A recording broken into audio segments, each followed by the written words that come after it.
Welcome to Daybreak. This is Michael. With me, my very special guest, Miss Katherine Abel, author, film director, you name it, she does it. And good morning, Katherine. Hello, so nice to be here. Thanks, Mike. How are you doing today? I'm well, great. Well, tell me, who is Katherine Abel? Well, Katherine Abel is an individual who loves life, loves looking at life, loves thinking about life, and I love participating in it. And that's how I participate in it. I watch it, write about it, look at it, and film it. And you're from here in I'm from Louisiana? Sterlington. I'm from Northeast Louisiana. Okay. And originally from Lake Providence. And that is where that's Lake Providence is in the uppermost northeast corner of Louisiana. Okay. Almost in Arkansas and Mississippi. And when you were growing up as a child, did you say, I want to do this? You know what? I wrote as a child, but no, that was something frivolous in our family. You to be a writer, you go be a lawyer, you go be a banker, an accountant, those are wonderful jobs, but I wasn't made that way. Dreaming and writing and so I wrote, and then what happened? I wrote, and of course it takes you. I started writing screenplays. Okay. And I wanted to, and of course you got a screenplay. I'm in Louisiana. I love Louisiana, and I would leave from time to time, but I always came back. So who in Lake Providence is going to produce your film? Right? Good question. So yes. I got a camera. I got a camera and an editing software, and I got 5 lessons from a gentleman in Monroe, Louisiana, who taught me the basics, and from there, I took off. So Well, I've been fantastic. making movies, and now I'm focused on documentaries. Do you remember your very first movie? No, but I remember one of my favorite ones, Giant, with Rock Hudson and Yes. Elizabeth Oh, Taylor and James Dean. That's one of my favorite movies of all time. Yeah, What about you? That's an excellent. I'm also into the classics. I love Casablanca. Yes. We were talking earlier off air about fostering and rescue and things like that, and you're really big on fostering. And so I did the foster and rescue, and God, I learned so much. And I learned about how many, it was staggering, the efforts. And listen, this is going on. I mean, it's in Northeast Louisiana. That was my focus. But it's happening everywhere. After we finish today, go look up Lake Charles rescues. This in this parish, too, as well. It's all over Louisiana. And also what's all over Louisiana is complete crazy lack of caring, shooting dogs, poisoning dogs, dumping dogs, Yes. Puppies. I mean, it's crazy. Union Parish is renowned in North Louisiana for dumpster dogs, where people will literally take a litter of puppies and their mother and take them to the dumpster. And, good luck. I find that simply appalling. It is awful. It's awful. And spaying, neutering, and this also there's this organization called Paws of Northeast Louisiana, and they have them all. Every area is going to have that in Louisiana. They're going to have that. They're going to have an organization. You're just going to have to dig, and they have low cost spay neutering. So I mean, can you pay $20 to get your dog spayed or neutered? It's just $20. That's right. I mean, and you're going to spend more than that on dog food, kenneling. I mean, I don't kennel my dog. A lot of people do down here. I don't, whatever floats your boat. To me, the dog is part of my family, so I'd never kennel one of my kids, even though some of the kids probably need it. But just a joke. That's all it was. That was a joke, yes. Yeah. So we need to get it done, okay? You can't. And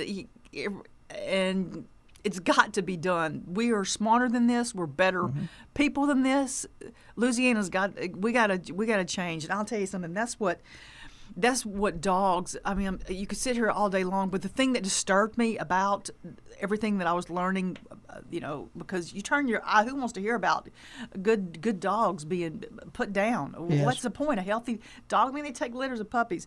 But the thing that disturbed me the most is what does that say about us? True. As human beings? We're the one, and guess what? We're paying, our tax dollars are paying for these mass euthanizations. Okay? And Louisiana does now. Excuse me. Let me get this straight. Yeah. Louisiana does not have a spade and neuter law. Nope.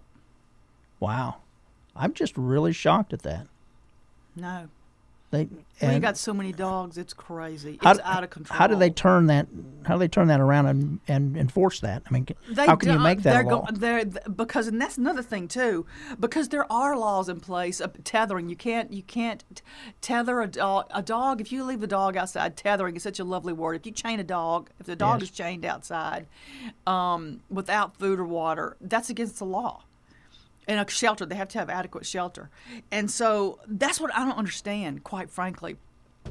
Because it seems like to me, the law enforcement, I don't want to hear about them complaining about lack of vehicles, lack of equipment. I don't want to hear it.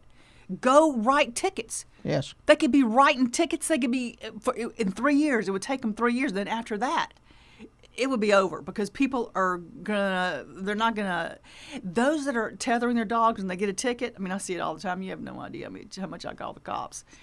Those who see their, who get the ticket, do you think they're gonna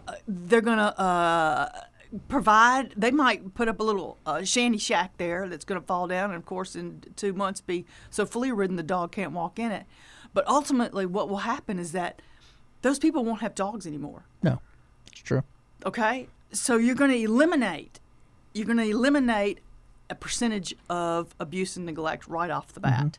And then if you get the spay neuter laws in place, you're going to end the mass euthanizations, but listen, there is a level of our humanity that is going to be touched and that we can say as a people of Louisiana, no, we don't permit that here. We love our companion animals, and here's how we prove it. We don't believe they're throwaways. They're valuable to us. Yes, I've seen so many documentary shows about and I wish I could think of the guy's name, but he takes shelter animals, and he teaches them, and they're all in this like not an act, I guess. Well, I guess it is an act, where he taught them everything and teaches them tricks and things like that. And I found that just simply amazing because so many people are saying, well, I just want one that's got, it's got its pedigree. That dog that's got the pedigree, nothing wrong with it, now, granted, but my dog, Kent, who is a plot hound, I got him at the shelter. It's the only place we ever go to get dogs, the shelter. Those dogs are loving, caring, and they just want a forever home. And that's truly all they ever want. And I don't understand why in the world people can't just understand that. And this deal of shooting dogs and that's not understanding. It's why they can't. It's not a question of can't because that's being a little bit too generous. They won't. They flat out won't. We've got blinders on here, and we will not see. But you're right about going. That's what I've learned as being a foster, because I foster dogs, And, I'll tell you what I'll never have. Of course, all my dogs are free. I got all my dogs free, One dog I got off of Craigslist. The other one was half starved, almost dead. She was almost cold when I got her, and this was my neighbor's dog that they left. But the pound dogs, they're wonderful. Sure, yes, they are. They're marvelous, and after this fostering, I won't get a puppy. I won't get a puppy again. Really? No, I won't because of the time involved. First of all, and I mean, you get a pound dog because I've got them right because there are all these dogs I'm fostering. They're from the high kill shelters, and they come in. Listen, they're house trained in a week. Can you do that with a puppy? No. Well, you can, but it takes a lot of work. In a week, and they're coming to you because they're grateful. They're fantastic dogs. Guess what else? They're full grown because you're like me. You like big dogs. Sure. So is the burglar gonna? What's the puppy gonna do? What's the big dog? That's gonna slow the burglar down. Yeah. So I've got to admit though, a big dog doesn't make as much noise, and the nice thing about a smaller dog is they make a lot of noise and will tend to scare off the burglar. Yes, and they'll probably bite quicker than a big dog too. The only time I've ever been bitten was by a Dachshund. Yes. What about you? Me too. It wasn't a Dachshund. It was a Dachshund, yes. I was sitting, and I remember it was my grandparents' house, and my grandmother had those little things, and he just came up and just snapped me. For no reason. It's like, there's your ankle. It's on. It's on, Mike. I was like, well, okay. We're going to take a quick break. We'll be back with Miss Katherine Abel right after this on Daybreak. Welcome back to Daybreak. This is Michael with my very special guest. Honored to have Miss Katherine Abel. Katherine, we were talking last segment about dogs and getting bit and things like that. And I don't know. I just find that, like here in Calcasieu Parish, I don't know how many shelters there are, but I know there's quite a few. I also know that there's like greyhound rescues and things like that. There's just way too many. And I don't understand why in the world this state or this parish cannot put in a spade and neuter. I don't either. I don't know.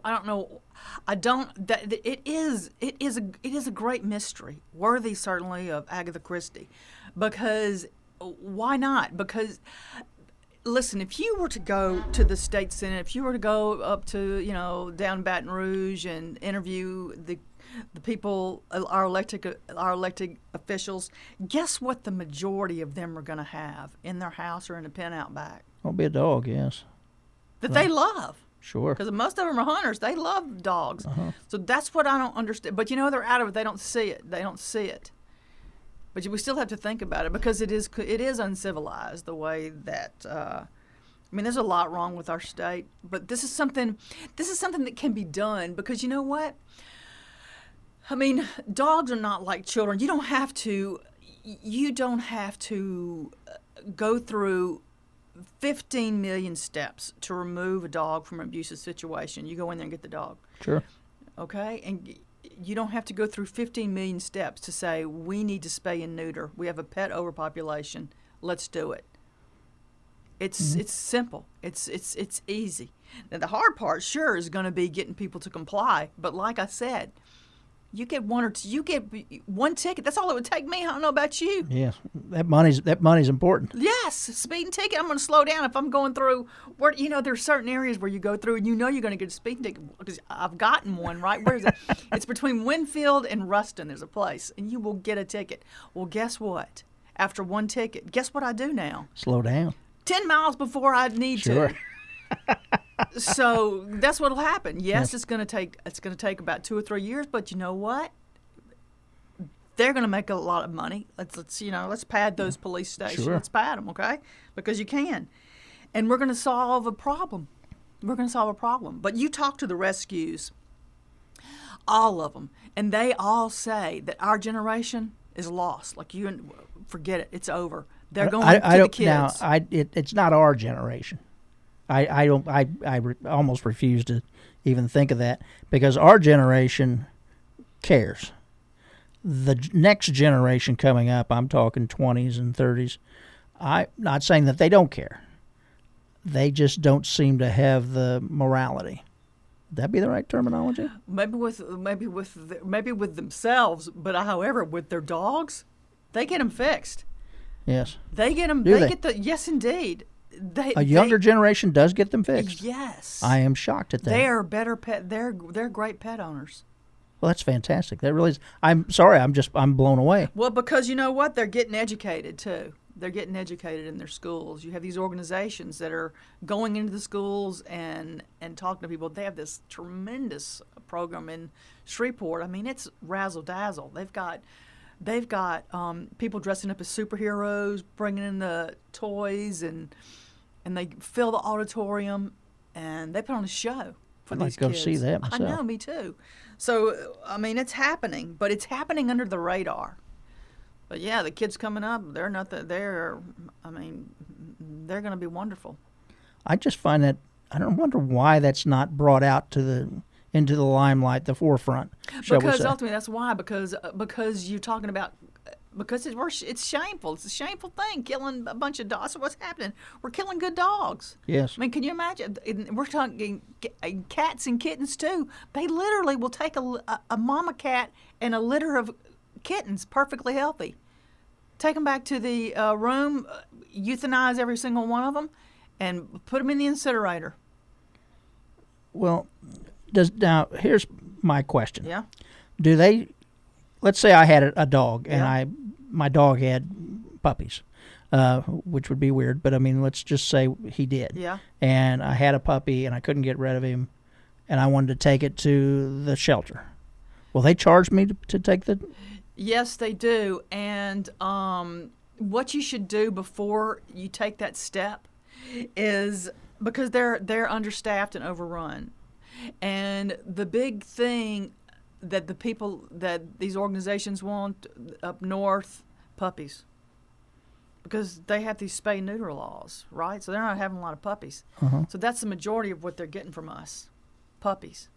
Like when Foster and Rescue, that the documentary that I completed.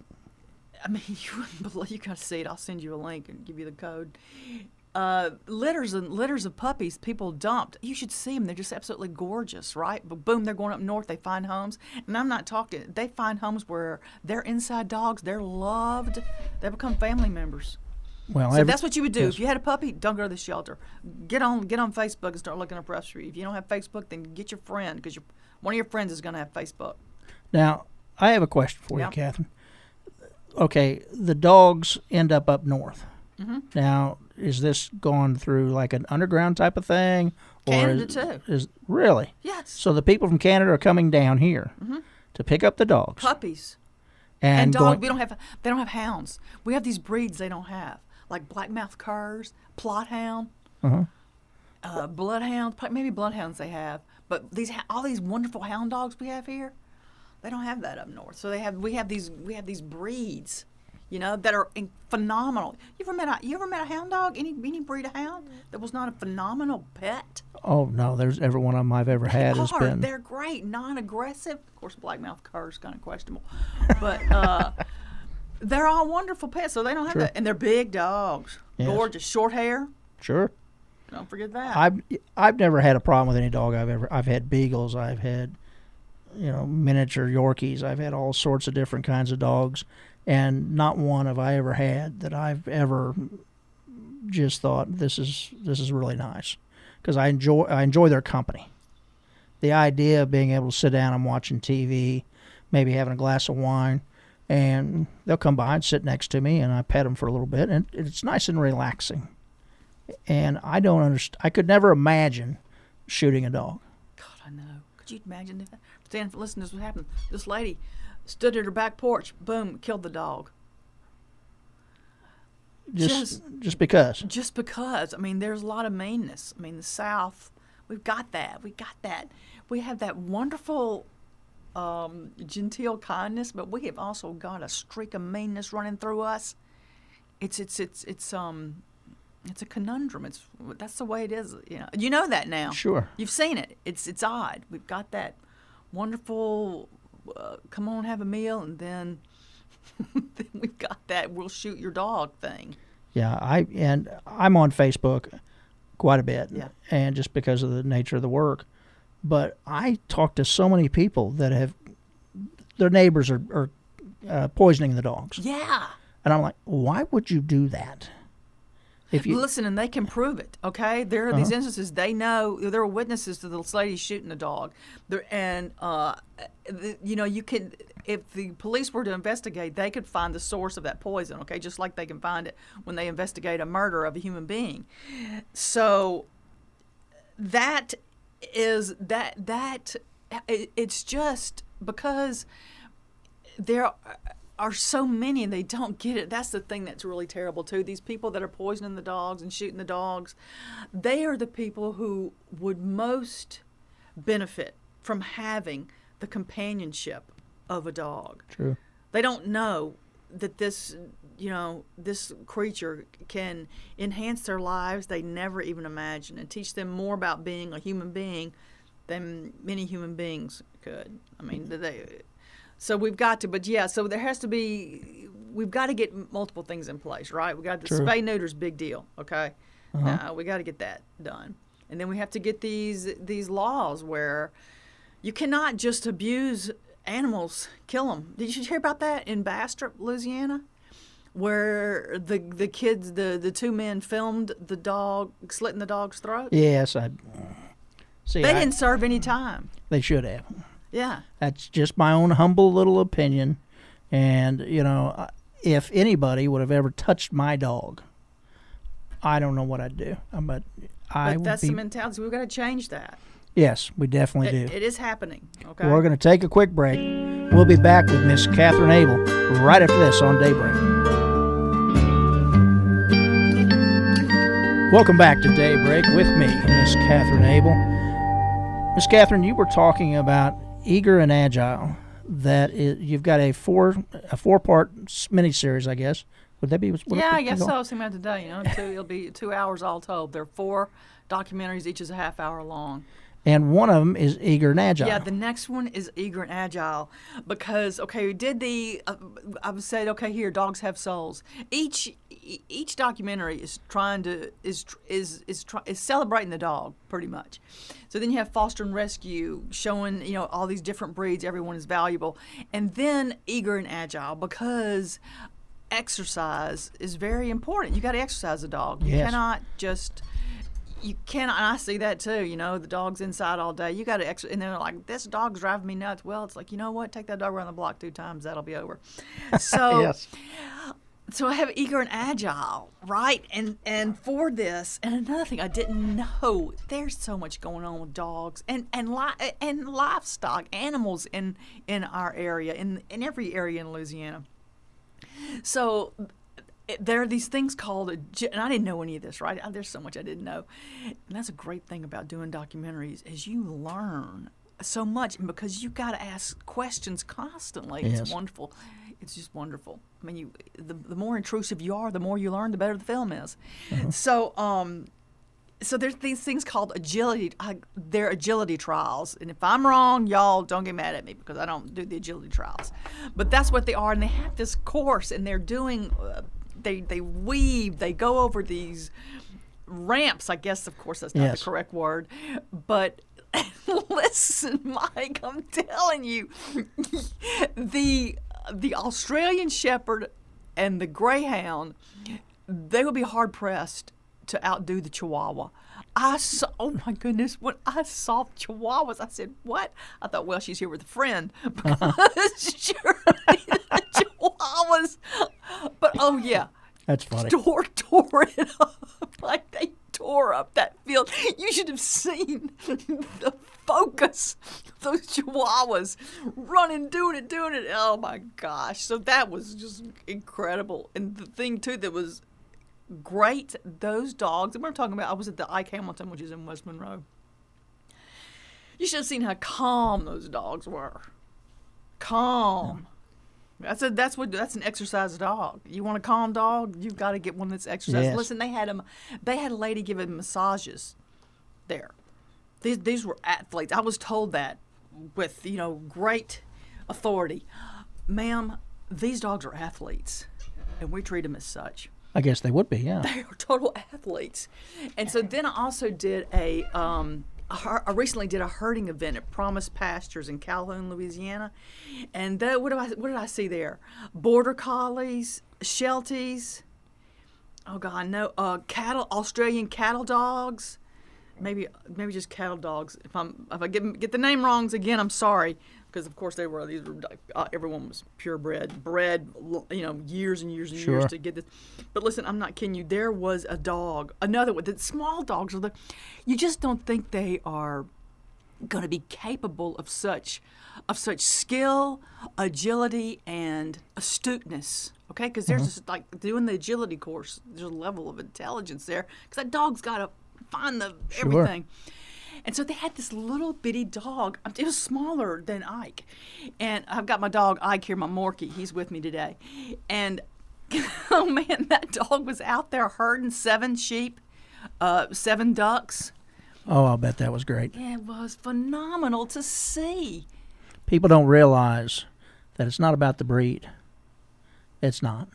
It's about the time and the effort you want to put in. You can put in all the effort you want. And that dog's going to love you, and he will respond to what you have to say. It's not going to happen overnight, obviously, but it just takes a moment. Mom, that's right, because it doesn't take that long. No. And that was the thing, too, Mike. that they kept saying to me, which I still really don't understand, but I guess when I start editing it, I'll think back. But when the herding event, they're partners. The human and the dog are partners. They're working together, and that's what I interviewed people there, and every single one of them, and they weren't sitting there all together. I was interviewing, so they didn't overhear one another. Okay. But that's what they would tell me, is that with the herding, the thing that is the most gratifying is the partnership. Is the partnership of working with the dog to get this to get the task done. Sure. Which I don't really understand it, because I've never done any of the herding or any of that. So the partnership, but boy, I mean, I had them tearing up because they were so proud, and that bond formed by the partnership of the performing these herding skills was something very, very deep. Dogs will, in my opinion, I think dogs will respond to whatever their master or their partner, I guess, should say. It depends on feelings. I mean, there's times when I'm not in a very good mood when I leave from work. I know that shocks people, but all in all, it's just, I mean, this job's no different than anything else. You go home, sometimes it gets a little stressful, and the dog notices that, and he'll come right up to me. I don't know how he knows. I have no idea, but I'm glad he does. Because he's right there next to me, and he's not there to pester me or anything. He's just there to kind of leave a little companionship. That's all what we all need, really. And support. Yes, that's true. And the other thing is, a dog will help lower your blood pressure. Now, a lot of people don't realize that. Because it's there, it's loving, and all that dog is there for is to be helpful to you. You are his or her world. Yes. You're the world. Their world begins and ends with you. What I don't understand, and I really have still not understood it, why in the world does a dog turn around in circles like 3 times before it lays down? I read that. That goes back, I think I read that goes back to when they were wild, and that was part of like making the den, making the nest. Oh, so they could squish down whatever they were just laying on. And getting the scent. I think I could be wrong. I could be probably wrong about a lot of things. Not you, Catherine. Come on now. Well, the thing is, I'm thinking back on my dog, Kent. I find him just wonderful companionship. He's there with the girls. He's there for the grandkids, and he's number one. I don't ever have to put a leash on him anymore, which is really nice. Not that he doesn't enjoy a leash every once in a while. Yeah, but he trusts you. Sure, and it's all. He loves you. That's you all love that matters. him. That's right. You don't have to put a leash on a dog like that. And I don't quite understand. They got dogs that hunt. They've got dogs that herd. They've got dogs that are agility. Any dog can do whatever you want. It's a matter of you training that dog to do what you want them to do. Would you agree with that statement? Yes, Mike, that's exactly right. We were talking about it earlier before we went on air.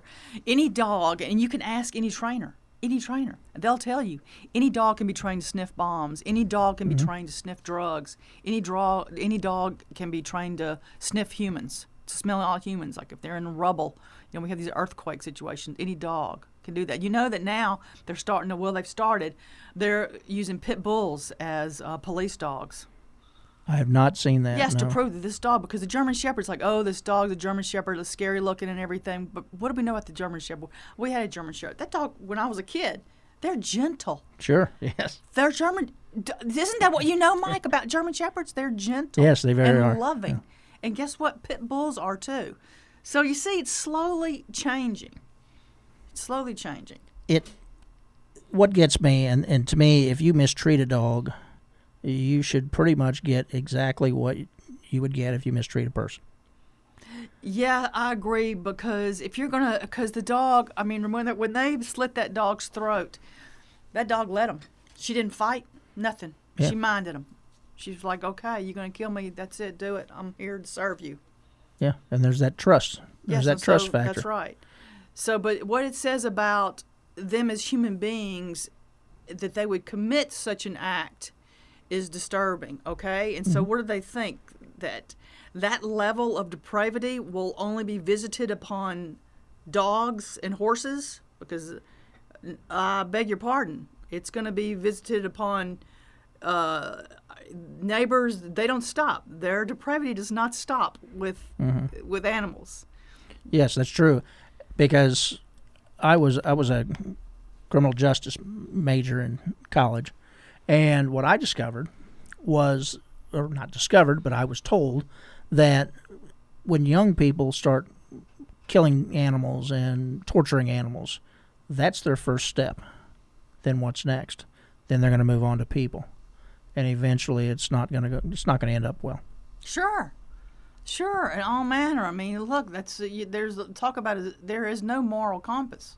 So thievery, violence upon others, it's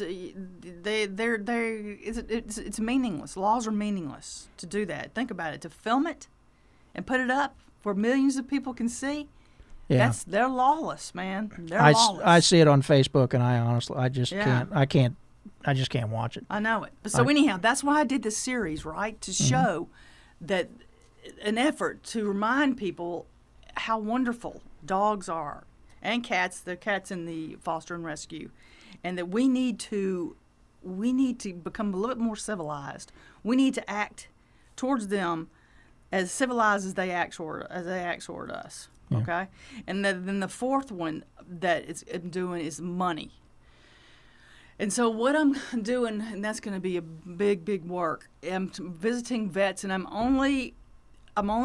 talking about money that didn't need to be spent. Okay, that dogs that are coming in that had they been spayed, neutered, had this overpopulation problem, had it not been present. I mean, and we're not talking $500. We're talking. I bet I'm going to be shocked. I bet it's millions. Yeah. Okay. So don't come in Louisiana and tell me my restaurant failed, because it comes back, because these people. That's what I've learned too. These people in these rescue organizations, and believe me, there are so many rescues. Guess what they spend money on, where they could be buying shoes. And you ask them too. You say, "Sir, ma'am, would you rather go out to eat, or would you rather buy a bag of dog food?" Guess what they say? They'd rather go out to eat. They'd rather have a new pair of shoes. They'd rather get a nicer truck. So this pet overpopulation problem, it is eaten into our pocketbooks needlessly. And it can easily be resolved. Yeah, that's right. We need to take a quick break. We'll be back with more with Miss Katherine Abel right after this on Daybreak.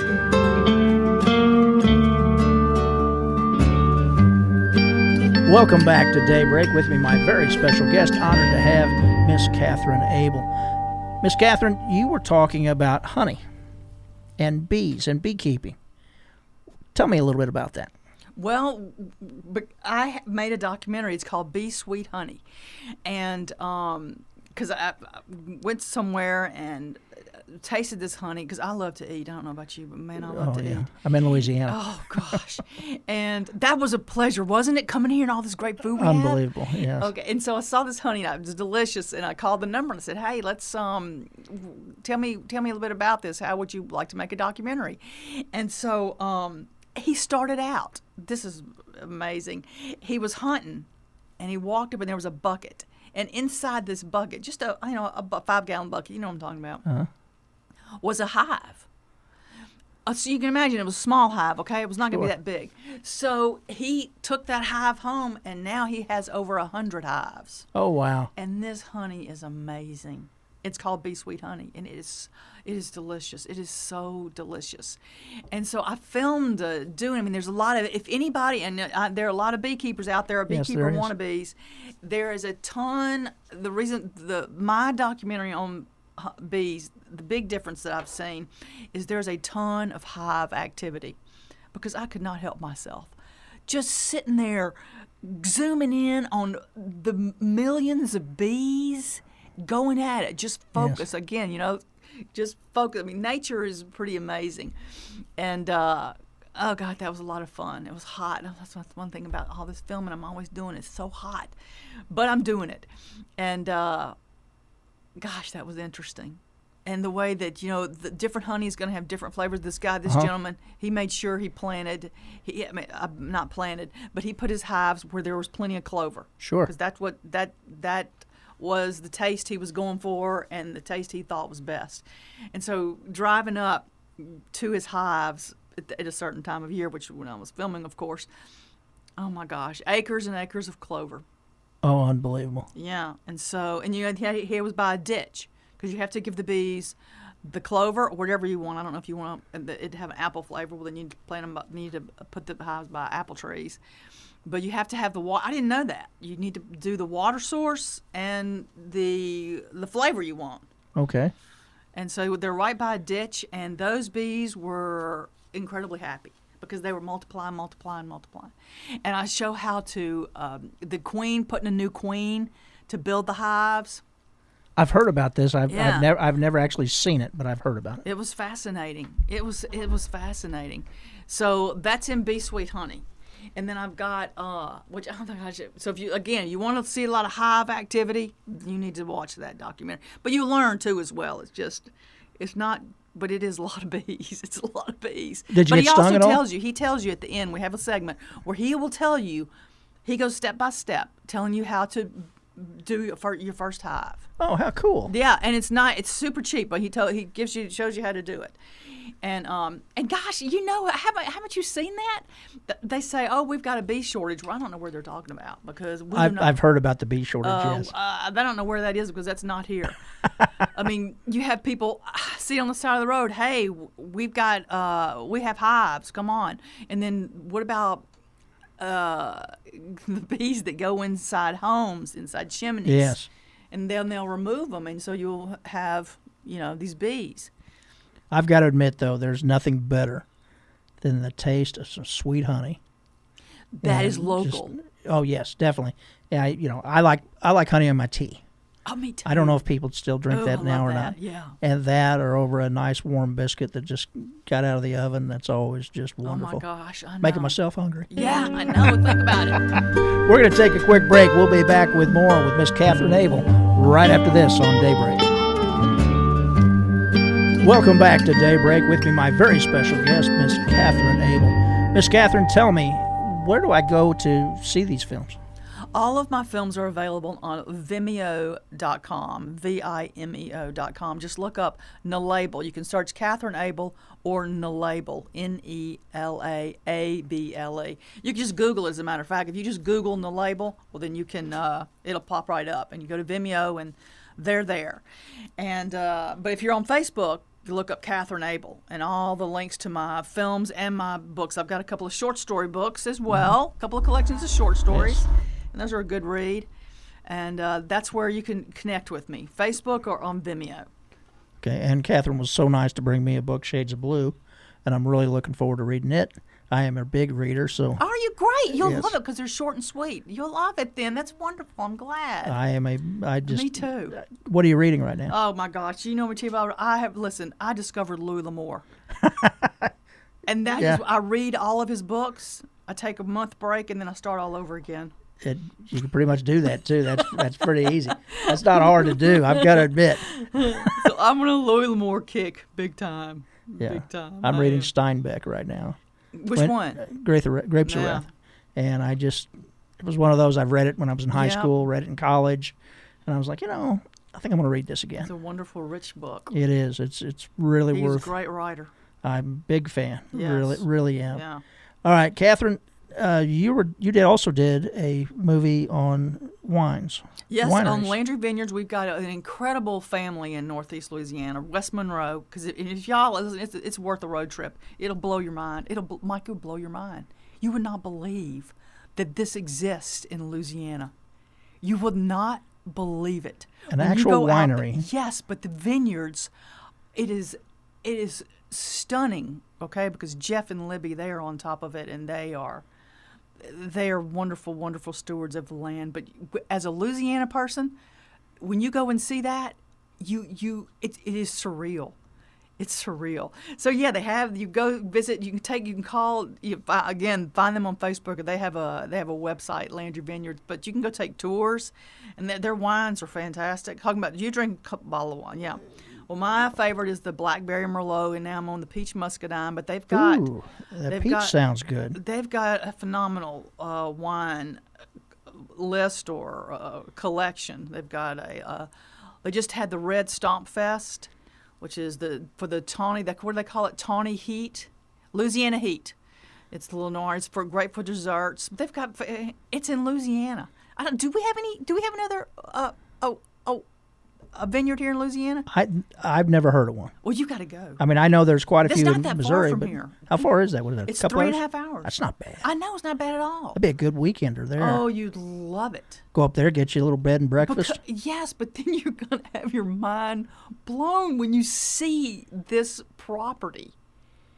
That just sounds absolutely phenomenal. It is. Really It does. is. It is. Catherine, we're about ready to wrap this up. Any last words of wisdom that you'd like to share with our listeners? Yes. People of Louisiana, open your eyes. Open your eyes and see, please. Catherine Abel. Thank you very much, Catherine, for spending time with us today. Catherine Abel, filmmaker, author. This is Michael for Daybreak on KAOK.